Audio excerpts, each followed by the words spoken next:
Well, I am Jack Thomas, and this is my first day here at Central State University. I'm excited as the new president. I grew up on a farm in the state of Alabama, in Lowndes County, Alabama. And for those who do not know where Lowndes County, Alabama, it sits between Selma and Montgomery, Alabama. And the Civil Rights March came right through our county. My sister became the first African American female mayor of Hayneville, Alabama, which is the county seat. And she did that for 2 consecutive terms. My mother said to me at an early age that she wanted me to finish high school and to go to college because she wanted me to do something different from what she and my father had done. They had to work in the fields and deal with the tumultuous battles of civil rights. And so I did what my mother asked me to do. I finished high school and then I went off to college. My goal was to be a high school English teacher. But once I got to college, I met an African American male. This was at Alabama A&M University, an historically black institution, which is also an 1890 land grant institution. And this professor said to me, an English professor said to me that you need to go on and do a master's degree. And I said, well, you think I can do that? He said, yes. So I went on to Virginia State University after I finished my bachelor's in English at Alabama A&M. So once I got to Virginia State University, which is another 1890 land grant institution, an HBCU, I met another African American professor there in English who said, you need to do a PhD. So I said, really, you think I can do that? And he said, yes, you have all of the skills and everything, the foundation that you need to be successful in a PhD program. So I went on to Indiana University of Pennsylvania, where I did a PhD in English, literature and criticism.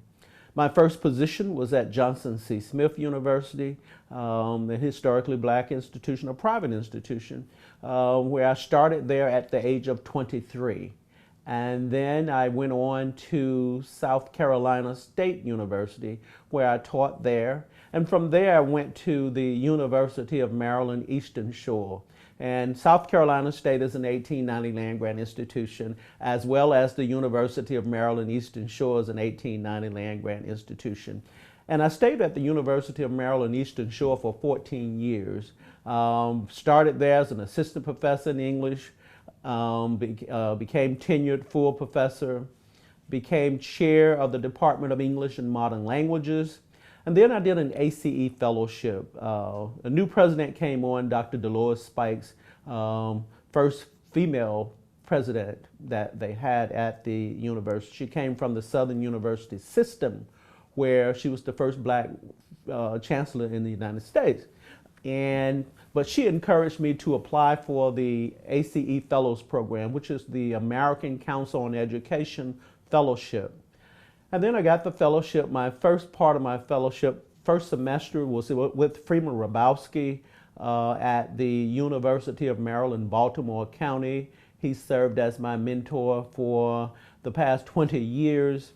And he sent me to Europe to examine higher education, as well as to work with CEOs and presidents in Europe.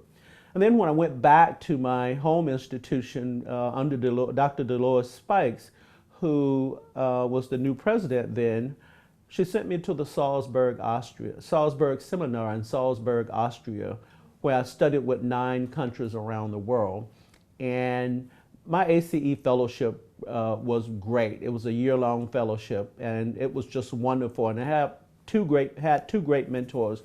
Dr. Dolores Spikes has since passed away, but was a wonderful mentor who brought me up through the administration under her leadership. So once I finished that fellowship, I became her chief of staff, and then became the the associate vice president for academic and student affairs.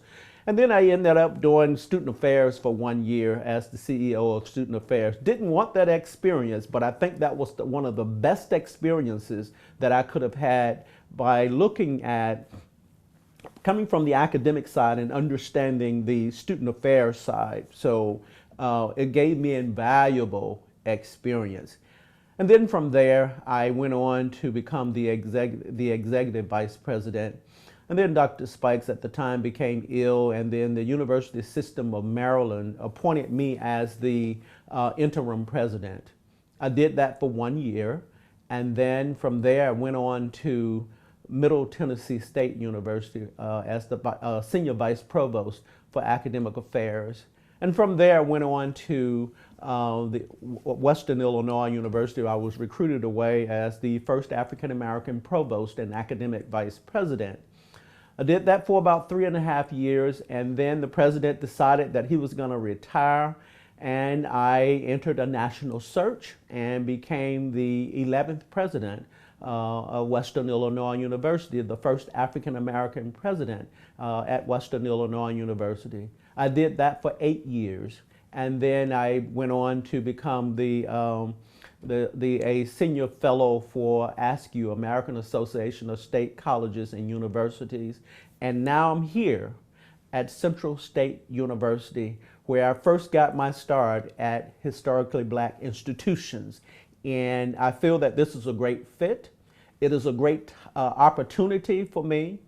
However, I must say that when I was named president back in February, on February 7th, when we had the press conference, I had no idea that the world was going to be turned upside down. And I'm actually writing about this experience, taking over as a president during these unprecedented times and uncertain times. And when there's so much going on with the pandemic, as well as the unrest of social justice and those kinds of things. So these are very challenging times, but also I would say that it's a good time in terms of an opportunity to make my mark here at Central State University and reaching out to our faculty, staff, our students, alumni, and the community members and stakeholders. And we have lofty goals ahead of ourselves, for ourselves here at Central State University. Awesome. Can you talk about what's most challenging for you to come in as president during these times? Well, the uncertainty, I would say, things are changing rapidly. Every day when we feel, well, one thing that we wanted to, we appointed what we have called an IRT, an institution response team, to come up with a plan of how we plan to move forward in the fall in terms of coming back to campus and also being online. That's been a challenge because as a new president, I'm meeting people remotely through Zoom and phone calls, and I like to be in the room with people so I can see their expressions. One of the vice presidents just came in here, and she had the mask on, of course, and I wear mine when I'm in the presence of people. And we were talking, I can't see her expression on certain things. So with people, you want to make sure that you're reading people right, you're understanding them, and I just believe in that personal touch. I'm a people person, and I believe in the personal touch, and I believe in, you know, I'm not a touchy-feeling type person, but at the same time, I'm a humanist. From the humanities, and so I like that personal involvement, and so that's been kind of difficult. And then I want to make sure that we see our students. We want to make sure that we are preparing as well as providing for our students. One thing that I plan to do is to have some town hall meetings where I'm meeting with faculty, staff, students, and alumni through Zoom. I've already met with alumni, the Alumni Association by way of Zoom, the National Alumni President, and I want to do that with the entire university and have some questions and answers, that kind of thing, some interaction. And as today, as for my first day, we posted a video because I'm not able to see people So I want to make sure that we post that video is on our homepage, and it's and a press release that was sent out by our PR office. And that's how we're corresponding right now. So it's kind of difficult, but at the same time, I want to do more of that so that people can get to know me, and that I'm also reaching out and getting to know people. Awesome. Can you talk about some of your goals as president and maybe what's first up on your to-do list? Well, I have a number of goals, about 9 goals, and I'll just talk to you about a few of them. One is that the strategic plan ended yesterday. So we are working on a new strategic plan, and that will be the guide, a new master plan, as well as a new marketing plan. That will be the guide that sets the trajectory for the institution. And that new strategic plan will build upon the previous strategic plan on the foundation of that. And we want to involve as many individuals as possible, our faculty, our staff, our students, alumni, the university community, communities rather. And we want to make sure that we're getting input. And so there'll be a broad committee so we can chart the future of Central State University, and particularly in view of what has happened now and the changes that are happening in higher education. It's a new normal. So we want to make sure that we are addressing those issues, the technology infrastructure, because we're still going to have classes online. We want to have classes face to face as well as classes online. And who knows about this pandemic? If there's another uptick, hopefully we won't have to go to this. We pray that we don't have to, and we'll keep our fingers crossed that we don't have to go back all online. But if we have to, Central State will be ready and poised to move forward with a quality education, a rigorous education, the same kind of education that we're known to provide to students. In addition to that, we're going to have a bona fide marketing program. We want to make sure that we enhance and continue to grow our enrollment. We want to work on our retention and graduation rates. They're not where they need to be. We all know that. And we want to put more into academic support services. We want to make sure that when we recruit students, that we're bringing them in and that we have all of those pathways kinds of programs that will help students be successful. We don't want to just bring students here and they're here for 1 or 2 years and not graduate. We want to make sure that they are graduating, and we want to give them the tools that they need to be successful. And we want to have a mentoring program. Every freshman should be mentored and get them acclimated to this campus, to the university community, so that they're more likely to stay and graduate. In addition to that, I want to start a bona fide honors college where we will go out and recruit the best and brightest students. And I say that by having an honors college, we're getting the best and brightest, those high ACT, high grade point averages. But at the same time, we will be doing targeted enrollment, getting those students who are at the top, those mid-range, and those who may be borderline. And so we want to make sure that we continue to embrace the mission of our mission here. So we're not going to get away from our mission, but we want to increase the overall academic profile. Had it not been for 1890 land-grant institutions or historically black institutions, education would only be for the rich and those who could afford it. I was a first-generation college student. Had it not been for a Central State University, a public institution like Central State University, I would not be here at Central State today. We had outstanding faculty and staff here. I've read about them, I've looked them up, and they're doing well in terms of helping our students process on to graduation. In addition to that, I want to make sure that we are a student-centered university. We put our students first. And oftentimes I have to tell our students that we're not student run, but every decision that we make is with the student's best interests at heart. I'm on social media. I am known as the Student Pres. That's P-R-E-S. I have 3 degrees in English. I couldn't put a Z on it. But so P-R-E-S, Student Pres. And students have been reaching out to me, even when I was named. Faculty have been reaching out, staff, alumni, and community members, legislators. And I like that kind of thing in terms of being involved. But we're a student-centered university. It's about our students and making sure that they have a good, a wonderful living and learning experience here at Central State University. And then there are lots of other goals that I can talk about later on. Dr. Thomas, you want to take a quick drink of water?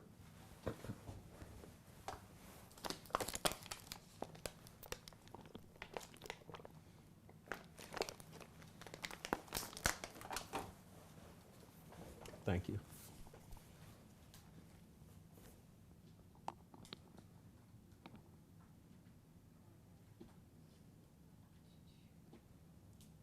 Awesome. So I think you kind of answered my next question a little bit, but I wanted to talk about HBCUs. You talked a lot in your introduction about the importance of historically black colleges. So I wanted to talk about, the importance of that to you.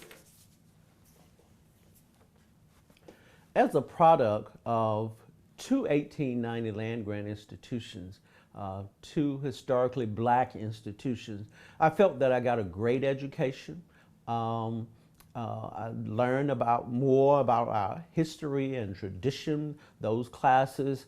But at the same time, I feel that you get something that you don't get anywhere else, that nurturing.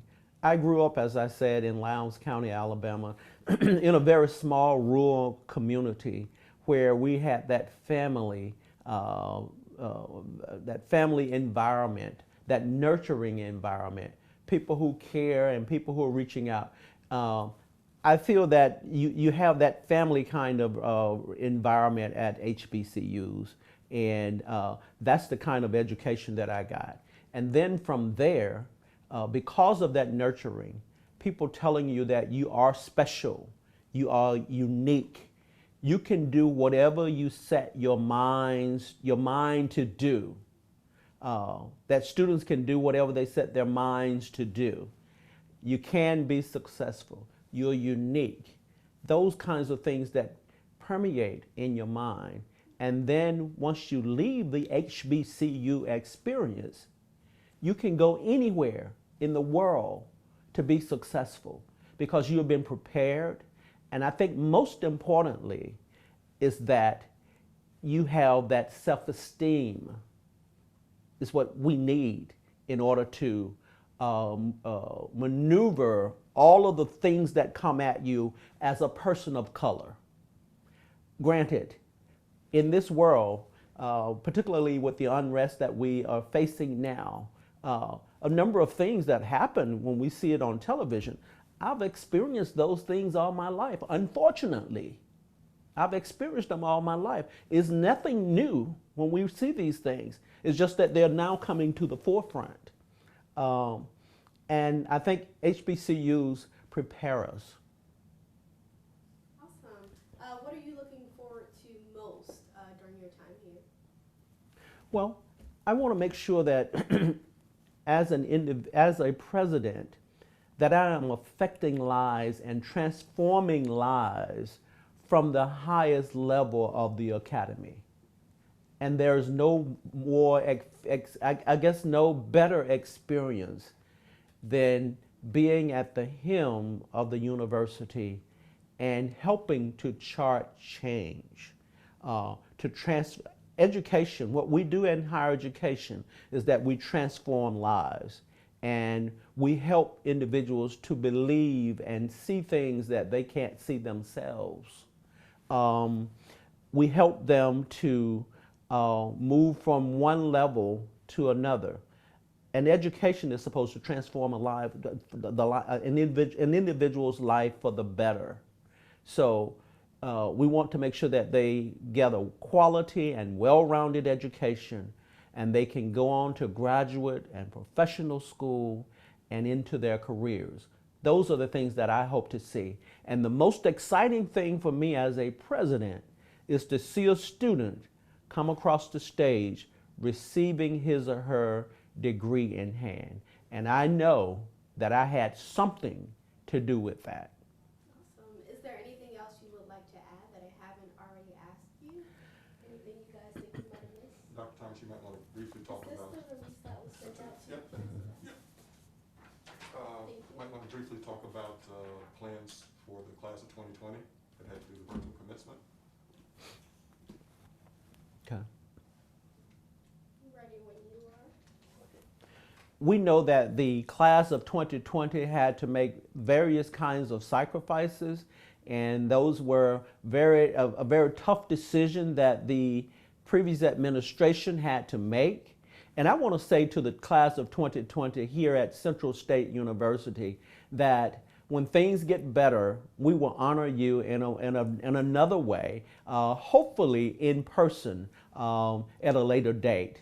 So we want to make sure that you are honored and that in person, and that we want you to know that we value you as graduates and all of your hard work and dedication in being successful.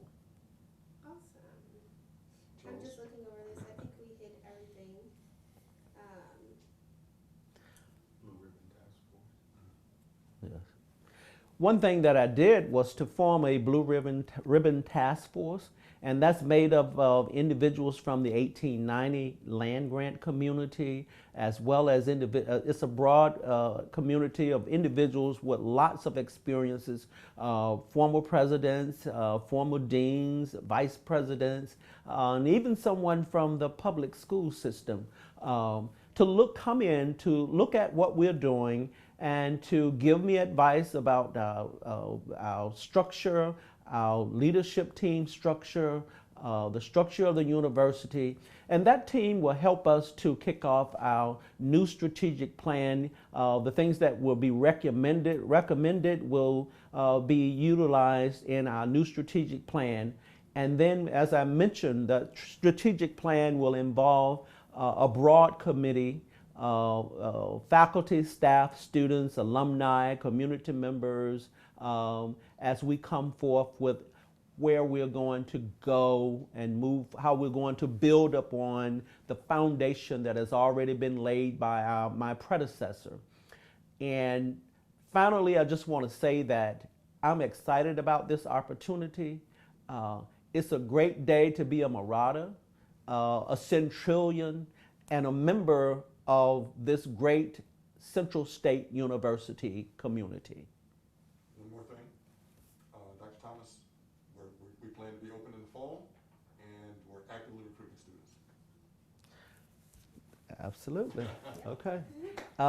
We do plan to be open in the fall, where we will have face-to-face classes as well as online classes. We're still recruiting students. We're still accepting applications. So I would say apply to Central State University, a place where you will have a great experience and get a wonderful, quality, and well-rounded education. Thank you.